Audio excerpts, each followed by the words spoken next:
नमस्कार दोस्तों, आपका अपना चैनल हिंदी जंक्शन पर स्वागत है। अगर आप नए हैं तो चैनल को सब्सक्राइब कर दें। आज हम आपके लिए सामान्य हिंदी का 10वां भाग लेकर उपस्थित हुए हैं, जो बार बार परीक्षाओं में पूछा जाता है। इस वीडियो में आपको 25 महत्वपूर्ण प्रश्न मिलेगा जो सभी परीक्षाओं में पूछा जाता है। तो चलिए आज के वीडियो को हम देखते हैं।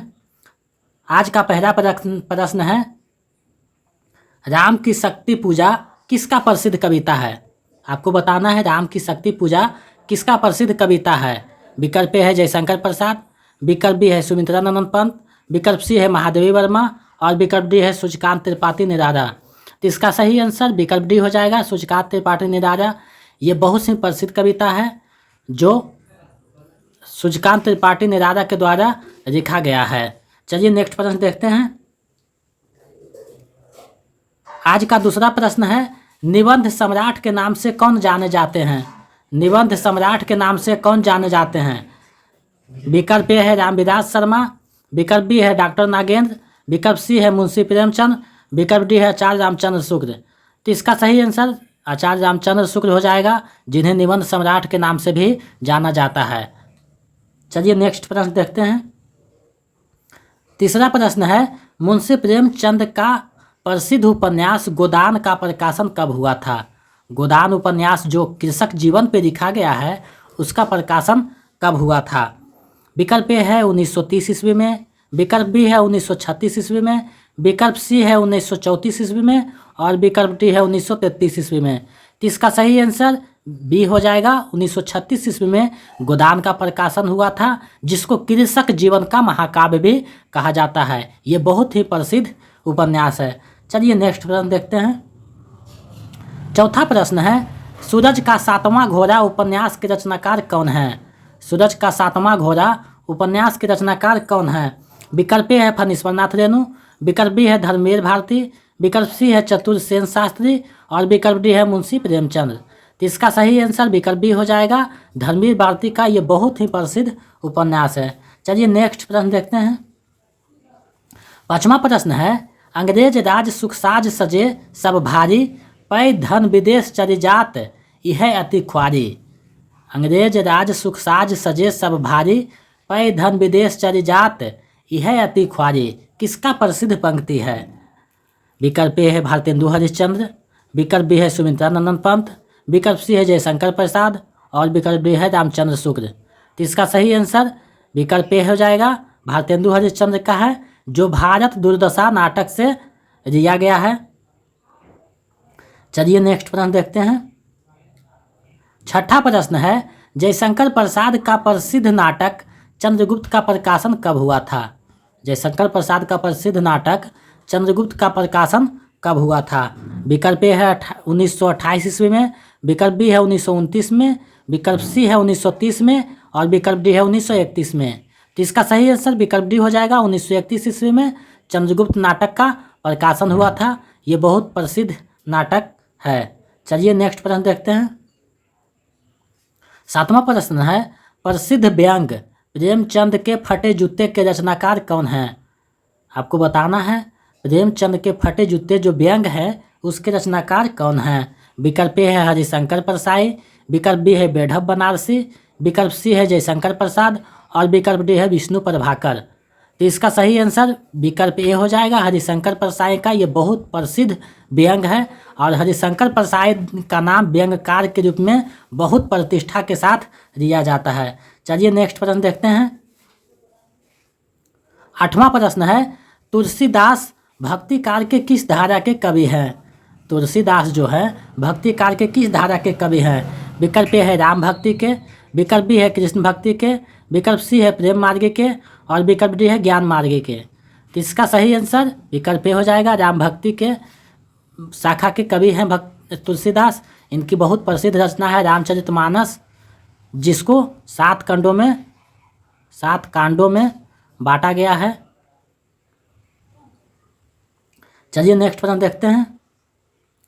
9वां प्रश्न है, हिंदी का प्रसिद्ध पत्रिका हंस का प्रकाशन कब हुआ? हिंदी का बहुत प्रसिद्ध पत्रिका हंस है, उसका प्रकाशन कब हुआ?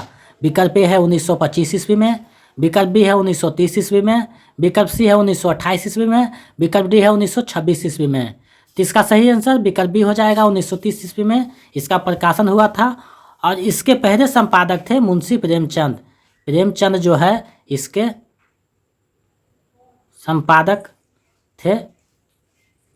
इसका सही आंसर विकल्प बी हो जाएगा। चलिए नेक्स्ट प्रश्न देखते हैं। दशरथ सूत तिहुरोक बखाना, राम नाम का मरम न जाना, किसकी प्रसिद्ध पंक्ति है? दशरथ सूत तिहुरोक बखाना, राम नाम का मरम न जाना, कहीं कहीं आना भी लिख देता है। तो ये पंक्ति जो है किसकी है आपको बताना है। विकल्प ए है तुलसीदास का, विकल्प बी है सूरदास का, विकल्प सी है कुंभनदास का और विकल्प डी है कबीरदास का। इसका सही आंसर विकल्प डी हो जाएगा। कबीरदास की ये पंक्ति है जो एक निर्गुणवादी कवि हैं। चलिए नेक्स्ट प्रश्न देखते हैं। आज का 11वां प्रश्न है, एक और द्रोणाचार्य किसका प्रसिद्ध नाटक है? एक और द्रोणाचार्य किसका प्रसिद्ध नाटक है?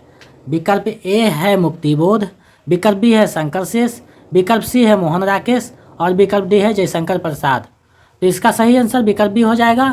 शंकर शेष का ये बहुत प्रसिद्ध ही नाटक है, एक और द्रोणाचार्य। चलिए नेक्स्ट प्रश्न देखते हैं।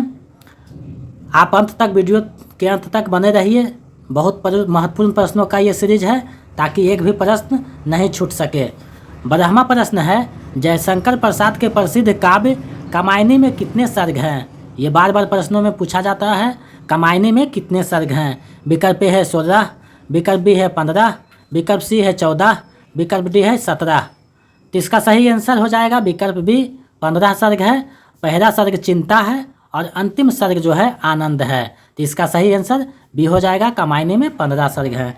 चलिए नेक्स्ट प्रश्न देखते हैं। 13वां प्रश्न है, दूसरी परंपरा की खोज आलोचनात्मक ग्रंथ के रचनाकार कौन हैं? दूसरी परंपरा की खोज आलोचनात्मक ग्रंथ हैं, उसके रचनाकार कौन हैं? विकल्प ए है नामवर सिंह, विकल्प बी है महात्मा गांधी, विकल्प सी है रामचंद्र शुक्ल और विकल्प डी है मुक्तिबोध। तो इसका सही आंसर विकल्प ए हो जाएगा। नामवर सिंह का ये आलोचनात्मक ग्रंथ है दूसरी परंपरा की खोज। चलिए नेक्स्ट प्रश्न देखते हैं। 14वां प्रश्न है, सामान्यतः हिंदी का पहला कहानी किसे माना जाता है? सामान्यतः हिंदी का पहला कहानी किसे माना जाता है? विकल्प ए है इंदुमती को, विकल्प बी है उसने कहा था, विकल्प सी है आकाशदीप और विकल्प डी है पूस की रात। तो इसका सही आंसर विकल्प ए हो जाएगा। इंदुमती को हिंदी का पहला कहानी माना जाता है। बहुत से आलोचना करने वाले जो आलोचक हैं वो अनेक तरह के कहानियों को पहली कहानी मानते हैं, लेकिन सामान्यतः आपको हिंदी का पहला कहानी इंदुमती को ही माना गया है। चलिए नेक्स्ट प्रश्न देखते हैं। हिंदी का प्रथम आत्मकथा किसे माना जाता है? हिंदी का प्रथम आत्मकथा किसे माना जाता है? विकल्प ए है मणिकर्णिका को, विकल्प बी है नीर का निर्माण फिर, विकल्प सी है अर्धकथानक और विकल्प डी है मुरदहिया। तो इसका सही आंसर विकल्प सी हो जाएगा। अर्धकथानक को जो है हिंदी का प्रथम आत्मकथा माना जाता है। इसके रचनाकार बनारसी दास थे। चलिए नेक्स्ट प्रश्न देखते हैं। 16वां प्रश्न है, रामधारी सिंह दिनकर द्वारा रचित काव्य कुरुक्षेत्र का प्रकाशन कब हुई?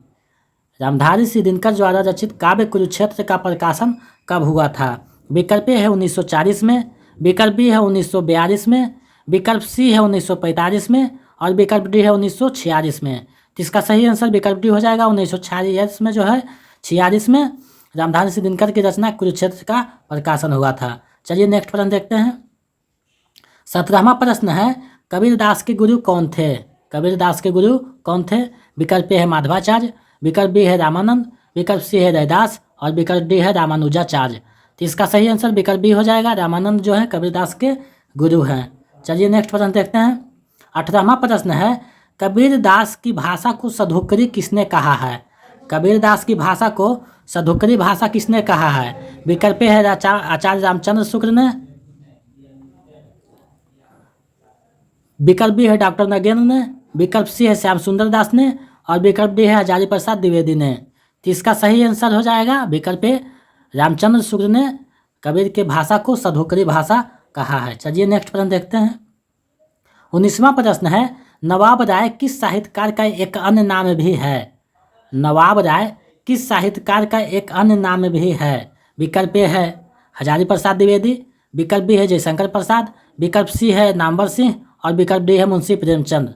तो इसका सही आंसर मुंशी प्रेमचंद है, जिसे नवाब राय के नाम से भी जाना जाता है। चलिए नेक्स्ट प्रश्न देखते हैं। 20वां प्रश्न है, दुराई वारी किसका प्रसिद्ध कहानी है? दुराई वारी किसका प्रसिद्ध कहानी है? विकल्प ए है बैंक महिला, विकल्प बी है मेरुदोजा गर्ग, विकल्प सी है मुंशी प्रेमचंद और विकल्प डी है कृष्णा सोबती। तो इसका सही आंसर विकल्प ए हो जाएगा बंग महिला, जिसे राजेंद्र भारा घोष भी कहा जाता है। चलिए नेक्स्ट प्रश्न देखते हैं। 21वां प्रश्न है, काव्य शास्त्र में औचित्य संप्रदाय के प्रवर्तक कौन हैं? काव्य शास्त्र में औचित्य संप्रदाय के प्रवर्तक कौन हैं?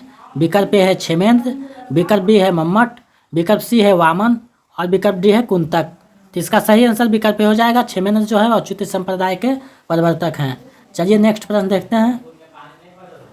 श्रद्धा और प्रेम के योग का नाम भक्ति है, यह कथन किसका है? श्रद्धा और प्रेम के योग का नाम भक्ति है, यह कथन किसका है?